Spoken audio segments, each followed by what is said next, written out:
My honor to introduce Prof. Walt Johnson from the US and his keynote on stroke in developing countries and surgical treatment. Good morning, everyone. I'm trying to get my slide deck to, can you see my slides? Yes. Okay. Excellent. Well, thank you for the opportunity to speak about strokes. It is one of the biggest causes for mortality around the world, even in the smallest countries. The burden of stroke is significant. 70% of strokes occur in low and middle income countries that bear almost 90% of the burden as far as disability adjusted life years and deaths. Sorry, Sorry, Prof. could you just slideshow? Just press on slideshow on the top. Yeah, please. Or at the bottom, wherever. It says I'm screen sharing. You can't see Yeah, these? we can, but it's not slideshow. If you go to the bottom on the right. There we go. Yeah, thanks. How's that? Is that better? Perfect. Good. Sorry. In poorer countries, the incidence has more than doubled over the past several years, where it has dropped precipitously in high-income countries. The stroke is a different disease in poorer countries. It occurs 15 years of age younger in general, often during times of peak productivity. A much higher percentage are intracranial hemorrhages as opposed to the high-income countries.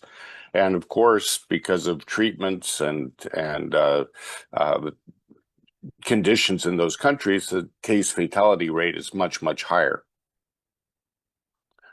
Also, imaging is a significant issue. These are a few years old, these numbers, but there's about one CT scanner for every 3 million people in low-income countries versus way over 100 in most of the high-income countries.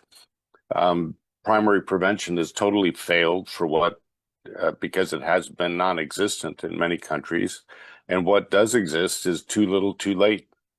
There's virtually no rehabilitation, and economically it causes catastrophic conditions for families. I mentioned that the stroke occurs at the peak time of income in younger people, and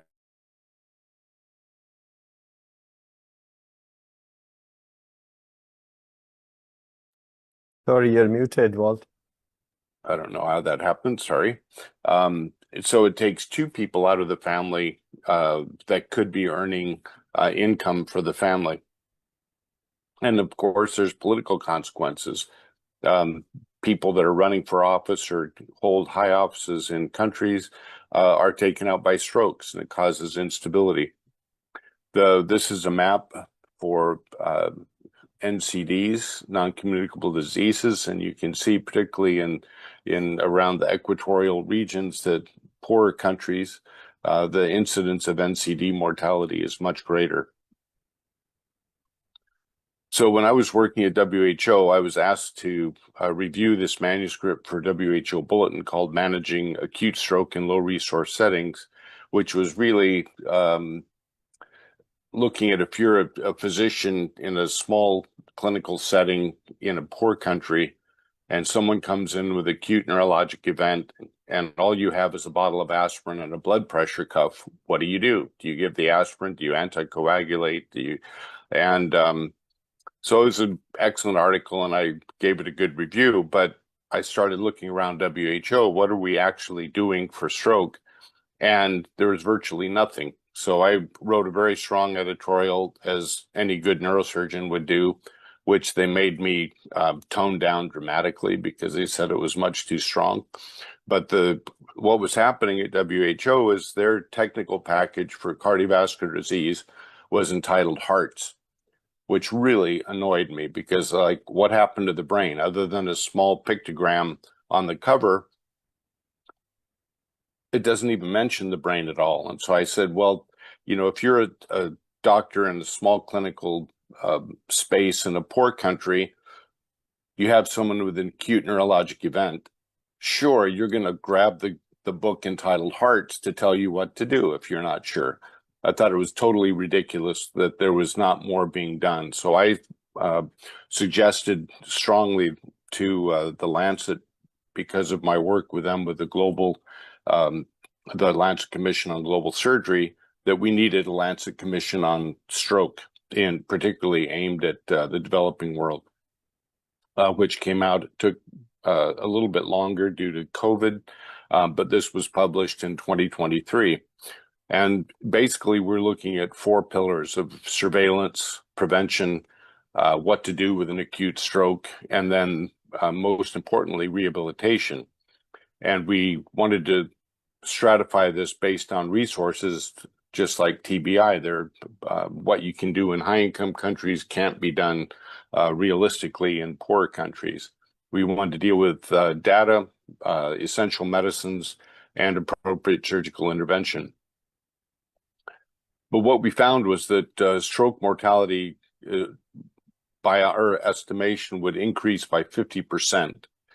And the DALYs, or disability adjusted life years, would also increase dramatically.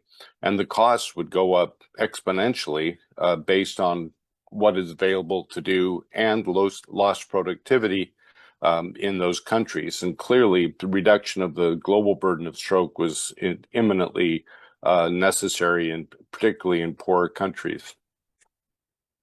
So we recommended strongly establishment of framework to monitor stroke. Many poor countries have no idea the level of stroke in their country. So how do you make rational health policy when you have no data to drive that policy? So having a surveillance network of the level of incidence and prevalence of stroke would be very important.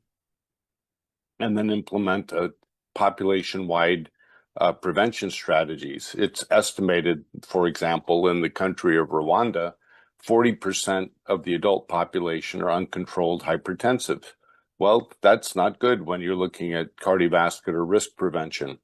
So looking at making medicine available to people, do primary screening to be able to treat those people and prevent stroke in the first place is really important. And then acute stroke services, not only having aspirin available, but there's good evidence that having a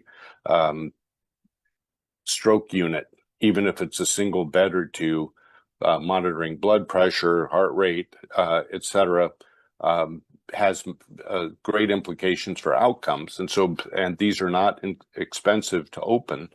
It takes a little bit of training for nurses and whatnot, but it's really a fairly simple way of reducing the impact of a stroke. Train people. There's great emphasis all over the world on catheterization, clot extraction, TPA example, and having stroke units, having cath labs, these are all in demand around the world. And then an interdisciplinary stroke care service with neurologists and radiologists and neurosurgeons. And then, of course, having an advocacy system that can push politically to have these things done in that country.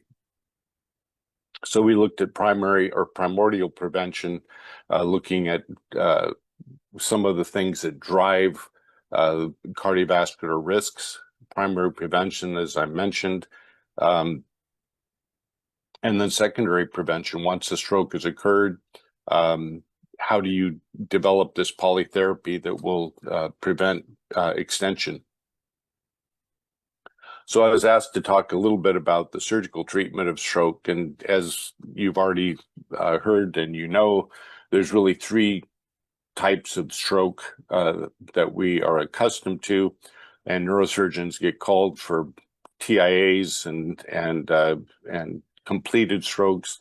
And angioplasty and stenting is a common thing to be done at many levels, not just carotid, but intracranially as well. You've seen clipping and coiling of aneurysms, a wonderful talk by Dr. Ahmed this morning.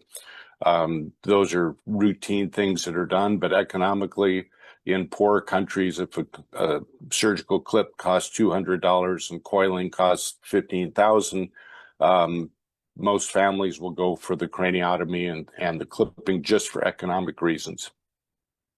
And of course, for completed strokes, as we see on the CT scan, where there's a large amount of cerebral swelling or a large posterior fossa hemorrhage, these need to be taken care of surgically with decompressive craniectomies in the supratentorial stroke that are life-saving. They allow for expansion of the brain. There is less brain injury, actually, and people do much better with a decompressive craniectomy. There's also intralesional TPA. This is just one patient. We had a whole series. Give TPA for a few days, doesn't require surgical treatment, and the clots often just vanish over the course of a few days. And then, even though it fell out of favor for a while, ECIC bypass for ischemic brain is a really good option in selected cases that are screened well. The big trials that were done in the 90s just didn't screen patients very well, and so everybody was getting a bypass for very poor reasons. And then, of course, it wasn't very helpful. But there are selected cases where ECIC bypass is really fundamentally important. So the future is there was a talk a few minutes ago on the use of robotics and robotics for thrombectomy, as well as robotics for coiling embolic agents and whatnot. This is happening. I've seen a robot experiment or units where they're really pushing the envelope of what robots can do. At this moment, they still need humans to catheterize the artery. But once the artery is catheterized, the robot pretty much takes over and moves things around. It injects, it does thrombectomies.